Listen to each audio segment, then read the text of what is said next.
क्या आप ऐसे स्थान के बारे में जानते हैं जो कि भारत में स्थित है और देवी भागवत पुराण के अनुसार जहाँ पर दुर्गा माता के कौशकी अवतार ने शुंभ और निशुंभ का वध किया था, दो दैत्यों का वध किया था। ऐसा स्थान जहाँ पर कि सर्वाधिक भारत में सर्वाधिक भूचुंबकीय क्षेत्र जहाँ पर की है, भूचुंबकीय सर्वाधिक है वहाँ पे। ऐसा क्षेत्र स्कंद पुराण के अनुसार ऐसा क्षेत्र जहाँ पर कि गंधर्वों और यक्षों ने मिलकर मंदिर का निर्माण किया था। ऐसा क्षेत्र जहाँ स्वामी विवेकानंद ने अपनी आध्यात्मिक साधना, वहाँ एक प्राचीन गुफा है, उसमें रहकर आध्यात्मिक साधना की थी और आध्यात्मिक साधना के फलस्वरूप उनमें बहुत ऊर्जा प्राप्त हुई थी उनको, और वो आध्यात्मिक मार्ग में जा रहे थे, लेकिन तभी उनको निर्देश कहीं से प्राप्त हुआ कि उनको समाज सेवा के कार्य में लगना चाहिए। तो उन्होंने उस मार्ग को चरम पे पहुंच चुके थे और उस मार्ग को उन्होंने छोड़ दिया। ऐसा स्थान जहां पर कि गुरु रविन्द्रनाथ टैगोर, D.H. लॉरेंस, इस तरह से अनेक विश्वविख्यात लोग जो अपने अपने विधाओं में रहे हैं, उन्होंने यहाँ का भ्रमण किया है। ऐसा स्थान के बारे में आपको जानकारी दे रहे हैं। ऐसा स्थान जहाँ पर कि अंतरिक्षीय तीव्र ऊर्जा के जो कण होते हैं, जो लगातार अंतरिक्ष से आ रहे हैं सौर आंधी के रूप में या कॉस्मिक रेस के रूप में, जो पार्टिकल्स आ रहे हैं, उनका प्रभाव, न्यूनतम प्रभाव होता है। ऐसे क्षेत्र की चर्चा मैं आज आपसे करने जा रहा हूँ, जो कि अल्मोड़ा बागेश्वर मार्ग में स्थित एक छोटा सा गांव है। ऐसे विश्व में 3 ही स्थान चिन्हित हैं। एक है यूके में, दूसरा है पेरू में और तीसरा भारत में है, जहां पर कि सर्वाधिक भूचुंबकीय क्षेत्र है। जो विश्व में 3 स्थान है, उसमें यूके में स्टोन हेंज, पेरू में माचू पिच्चू और भारत में कसार देवी जो है, कसार स्थित गांव जो है, उसमें देवी का जो मंदिर है, वो उनमें सबसे अधिक भूचुंबकीय क्षेत्र वहाँ पे पाया जाता है। इनमें एक रूपता भी है। इन तीनों स्थानों में जो मंदिर का निर्माण किया गया है, मतलब पौराणिक काल में मंदिर का निर्माण किया गया, और इनमें जो पुराना मंदिर है इन स्थानों में, उनमें से 2 स्थानों पे सूर्य देवता का मंदिर है और कसार देवी पे देवी का, कौतुक देवी का मंदिर है, और साथ में शिव मंदिर भी ऊपर है। जो कसार देवी का मंदिर है वो समुद्र तल से 2116 मीटर ऊपर है, और जिसका निर्माण कहते हैं 2000 साल पूर्व कराया गया था। ऐसी मान्यता है कि यहाँ के लोगों का ऐसा मानना है कि इसका निर्माण जो है वो यक्षों और गंधर्वों ने मिल के कराया गया था।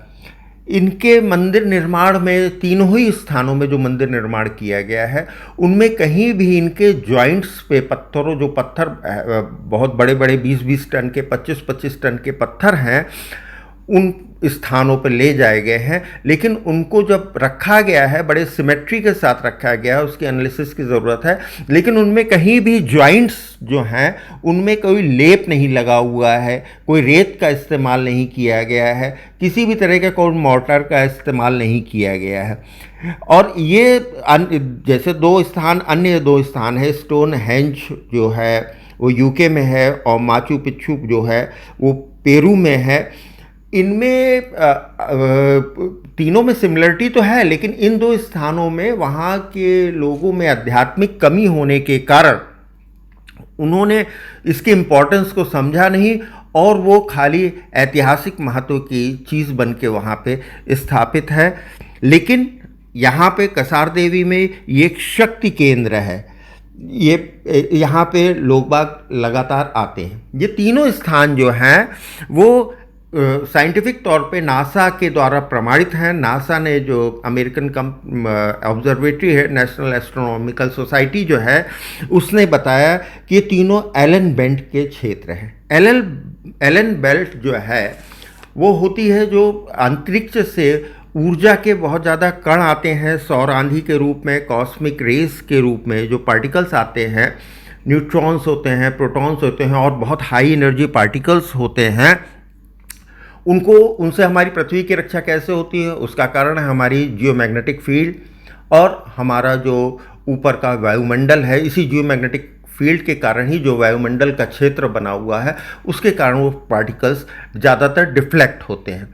लेकिन जो पोल्स होते हैं, ये देखिए पृथ्वी की जो चुंबकीय रेखाएं हैं, जहाँ ऊर्ध्वाधर हो जाती हैं, वहाँ से वो पार्टिकल्स पृथ्वी के अंदर प्रवेश करते हैं और साथ में ही जो दूसरे स्थान हैं उनसे भी कुछ पार्टिकल्स अंदर आ जाते हैं, पेनिट्रेट होके अंदर आ जाते हैं, क्योंकि वो बहुत पावरफुल होते हैं। लेकिन ये देखिए, ये एलन बेल्ट का क्षेत्र है। इसमें एलन बेल्ट में जो है ये जो हमारे पृथ्वी की भूचुंबकीय लाइंस हैं, रेखाएं हैं, ये यहाँ पे वर्टिकल न होके हॉरिजेंटल बनता है, जिससे कि जब वो पेनिट्रेट करता है पार्टिकल तो अंदर तक पेनिट्रेट नहीं कर पाता है, रिबाउंड हो जाता है। लेकिन कुछ पार्टिकल्स जो पेनिट्रेट कर जाते हैं, वो ये देखिए एलन बेल्ट की एक आउटर मतलब एरिया है और ये इनर एरिया है। जो आउटर एरिया है, इसमें जो पार्टिकल्स आ जाते हैं वो इसी में ट्रैप हो जाते हैं और इसी के अंदर घूमते रहते हैं, आउटर में भी।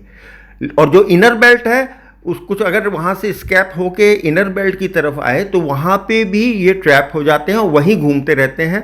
और इन 3 स्थानों पर ये जो ऊर्जा के कण हैं, तीव्र ऊर्जा के कण हैं, जो कि हमारे लिए जीवन के लिए बहुत हानिकारक हैं, तो ये अंदर प्रवेश नहीं कर पाते हैं, या तो वो डिफ्लेक्ट हो जाते हैं या ट्रैप होते रहते हैं इसमें।